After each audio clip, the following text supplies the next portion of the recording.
पूरी दुनिया में मुसलमानों पर जुल्म और सितम का बाजार गर्म है। मॉब लिंचिंग, 8-10 मिलकर के कमज़ोर निहत्ते इक्का दुक्का मुसलमानों पर वार करना, और ये सारी चीज़ें देखकर मुसलमानों की खामोशी, ये बहुत ही तकलीफ देह बात है। मुसलमानों, आप क्या सोच रहे हैं कि आप सिर्फ अल्लाह अल्लाह खर्च करेंगे और ऊपर से क्या आपकी हिमायत में अल्लाह की तरफ से क्या आग नाजिल होगी? नहीं।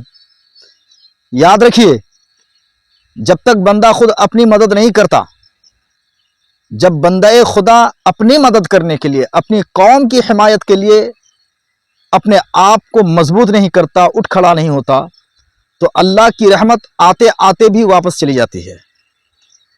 आज जो मुसलमानों पर मजालिम ढाए जा रहे हैं, बिला तकसीम पूरे भारत के सरजमीन पर, पूरे हिंदुस्तान में, और खुसूसियत के साथ नुमाया तौर पर जुल्म सितम जो हो रहे हैं यूपी, बिहार और बंगाल, और अभी तो कुल्ली तौर पर बंगाल मुकम्मल टारगेट में है, मुसलमान मुकम्मल टारगेट में है। मगर दुख इस बात का होता है कि कुछ भी हो जाए, मगर मुसलमानों की जबानों पर ताला लगा हुआ है। भाई, आप उठ खड़े कब होंगे? जब तक आप अपने लिए आवाज नहीं उठाओगे तो आपके लिए कोई दूसरा कैसे आवाज उठा सकता है? जानते हैं, बेबस, मजबूर और लाचार मुसलमानों पर हो रहे जुल्मों सितम को देखकर दूसरों को तरस आ जाता है, गैर आवाज उठाते हैं। वो कहते हैं, खामोश कब तक रहोगे? वाज़ेह रहे, टीवी चैनलों के माध्यम से और न्यूज़ चैनलों के माध्यम से ये बात मालूम होती है कि हिंदुस्तान के मुसलमानों के खिलाफ, हिंदुस्तान में मुसलमानों की नस्ल कुशी के लिए आरएसएस अपने एजेंटे को बरूवेल कार ला करके वो मुसलमानों की नस्ल कुशी करने के लिए बहुत तरह तरह के प्रोग्राम्स बना रहे हैं, और हम देख सुन करके खामोश है, चुप बैठे हैं। भाई, आवाज उठाइए, आप निकलिए रास्तों पे, संविधान के कवानीन और जवाबित के मुताबिक आप अपने लिए आवाज उठाइए, अपने लिए, अपने हकूक के लिए आवाज उठाइए, कवानीन को सामने रखते हुए। इस्लाम का माना है शांति। इस्लाम कभी भी अमनो अमान के खिलाफ इस्लाम किसी भी रास्ते को अपनाने की इजाजत नहीं देता। मगर हम मुसलमान हैं, बस हमें क्या चाहिए? आज तकलीफ ये होती है मुसलमानों को देख सुन करके, सड़कों पर नमाज पढ़ने नहीं देंगे, इसके लिए हमको बहुत तकलीफ है, दर्द है।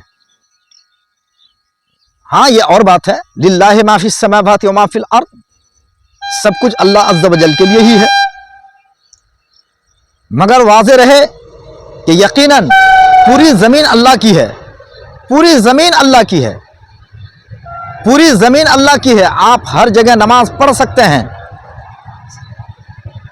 हर जगह हम नमाज पढ़ सकते हैं, लेकिन ऐसे वक्त में कि जब जालिम हुक्मरान हम पर काबिज है, हिंदुस्तान की सरजमीन पर जालिम हुक्मरान काबिज है, ऐसी सूरत में जिद करना, हम ये नहीं कहते कि मुसलमान जिद्दी हैं, मगर हम पर थोपा जाता है, इल्ज़ाम तराशी की जाती है कि मुसलमान बज़ीद हैं।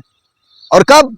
ये तो रोज़ाना होता नहीं है, कभी कभार वो ईद और बकरीद या जुमा के मौके पर ऐसा आता है कभी कभी कि मस्जिद में जगह तंग होने की वजह से 10 या 15 मिनट के लिए सड़क पर नमाज पढ़नी पड़ती है। लेकिन जब दबाव है हुकूमत की तरफ से, आप क्यों ऐसा काम करते हैं? भाई, हर जगह तो जुमा की नमाज हम पर फर्ज नहीं है और हर एक पर फर्ज नहीं है, मगर ये 5 वक्ता नमाज है, 5 वक्ता नमाज आप क्यों नहीं पढ़ते? चलिए, आपको जुमा और ईद और बकरीद की नमाज पढ़ने के लिए मना कर रही है हुकूमत या सरकार, या आपको सड़क पर नमाज नहीं पढ़ने देंगे, जुमा की नमाज आपको सड़क पर पढ़ने नहीं देंगे, ईद पढ़ने नहीं देंगे, मगर 5 वक्त की नमाज जमात के साथ पढ़ने से किस हुकूमत ने मना किया? आप जुमा की नमाज रास्ते पे पढ़ने के लिए बेचैन है, ईद और बकरीद की नमाज पढ़ने के लिए बेकरार और बेचैन है, लेकिन 5 वक्त जो आप नमाज नहीं पढ़ते हैं, उसका क्या क्या हुकूमत ने मना किया था? मगर ऐसा नहीं है, सिर्फ हम हुकूमत को कोसते रहेंगे। वो तो जालिम है, उनके पास पावर है, वो कुछ भी कर सकता है, कुछ भी बोल सकता है। आप कहेंगे कि अगर उनके लिए रास्तों पे पूजा पाठ करना जायज़ है तो हमारे लिए नमाज पढ़ना क्यों जायज़ नहीं? ये दलील उनके सामने रखना ही हिमाकत और बेवकूफ़ी है, क्योंकि हुकूमत उनके पास है, पावर उनके पास है, प्रशासनिक ताकत उनके पास है। आर्मी फोर्स, ये सारी ताकतें, एटमी कुव्वतें उनके पास है, उनके खिलाफ बक कर के कोई फायदा नहीं है। आप कुरान को सामने रखें, हदीस को सामने रखें, शरीयत के मुताबिक आप अपनी तमाम इबादतों को बजा लाएं तो इंशाअल्लाह रहमान ये दुश्मनान, ये शरपसंद लोग भी सरनगू हो जाएंगे और वो खुद ही जलील हो जाएंगे। तो मेरे दोस्त, मैं आपसे गुजारिश करना चाहता हूँ इस्लाम के शहजादों से कि जुल्म होते हुए देखकर खामोश ना रहें, आवाज उठाइए। आपका एक प्लेटफार्म होना चाहिए, हर एक का एक प्लेटफार्म होना चाहिए, आपका चैनल होना चाहिए। अपने चैनल के माध्यम से आवाज उठाइए। जहां कहीं भी मुसलमानों के खिलाफ या किसी भी मजबूर और लाचार किसी भी हिंदुस्तानी के खिलाफ हिंदुस्तान में अन्याय, अत्याचार और मजालिम हो रहे हो, आप उनका साथ दीजिए, आप उनके लिए आवाज उठाइए। अगर आप खुद अपने लिए आवाज नहीं उठाएंगे तो आपके लिए कौन आवाज उठाएगा? लिहाजा मेरे भाइयों, आप मजालिम को देख करके इग्नोर मत कीजिए, नजरअंदाज मत कीजिए, आप आवाज उठाइए। इनफिरादी तौर पर, इज्तिमाई तौर पर, जब जैसा जहां मौका मिले उसी हिसाब से आप आवाज बुलंद कीजिए ताकि आपकी आवाज ऊपर महल तक पहुंचे और वो सोचने पर मजबूर हो जाए। आप अपनी आवाज को उठाइए।